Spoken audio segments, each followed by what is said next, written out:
Bonjour à tous, je suis Arthur pour Filmora. On se retrouve comme promis pour le deuxième épisode des 3 transitions à faire très simplement pour débutants. Dans le premier épisode, je vous avais appris à faire un jump cut.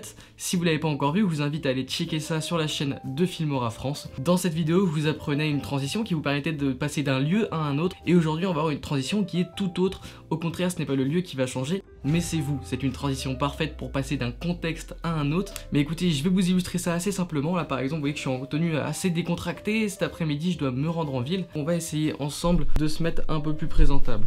Si on fait ça...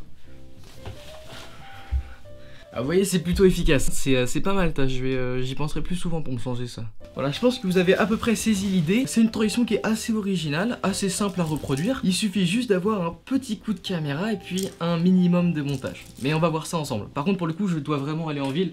Donc si ça vous dérange pas, on va expliquer ça en voiture. Dans le précédent tuto sur le jump cut, il était assez compliqué de se mettre exactement au même endroit au niveau du plan de la caméra. Si je vous dis ça, c'est parce que pour cette transition, il va être beaucoup plus simple de rester au même endroit. Vu que vous ne changez pas de lieu, c'est juste votre tenue qui va changer. Cela signifie qu'au montage, il y aura très sûrement beaucoup moins de détails à régler sur la position et l'échelle. Donc lors du tournage, positionnez votre caméra sur un trépied, histoire que la caméra ne bouge pas du début jusqu'à la fin de la scène. Et ensuite, mettez-vous au milieu du champ et tournez sur vous-même. Ensuite, ce que vous pouvez faire pour être sûr de garder la même position est de placer un petit repère. Donc moi, dans ma poche, pour mon exemple, j'avais une petite plaque en métal que j'ai placée sous mes pieds une fois que j'avais tourné sur moi-même. Prenez le temps de vous changer avec une tenue de rechange que vous aurez préalablement cachée dans le décor. C'est vrai que c'est plus simple avec la transition, comme ça c'est un peu long.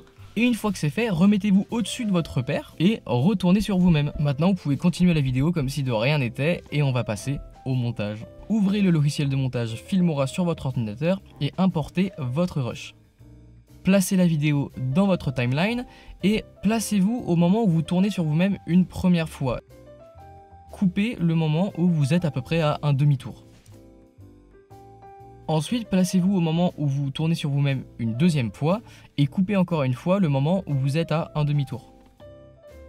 Vous pouvez ainsi supprimer le moment intermédiaire où vous changez, ça ne nous intéresse pas. Vous avez maintenant 2 courtes vidéos que vous pouvez coller entre elles pour n'en former qu'une seule. Et normalement, si la caméra n'a pas bougé, que vous n'avez pas touché à votre décor et que vous avez bien placé un repère pour être sûr de tourner au bon endroit, alors l'effet est déjà bon. Si jamais vous jugez que ce n'est pas le cas, eh bien vous pouvez toujours double-cliquer sur la vidéo et bouger la position en X et Y, voire même l'échelle. Pour ce genre de petits détails, je vous invite à retourner voir mon ancien tuto sur le jump cut où j'explique comment régler ce petit souci de cohérence.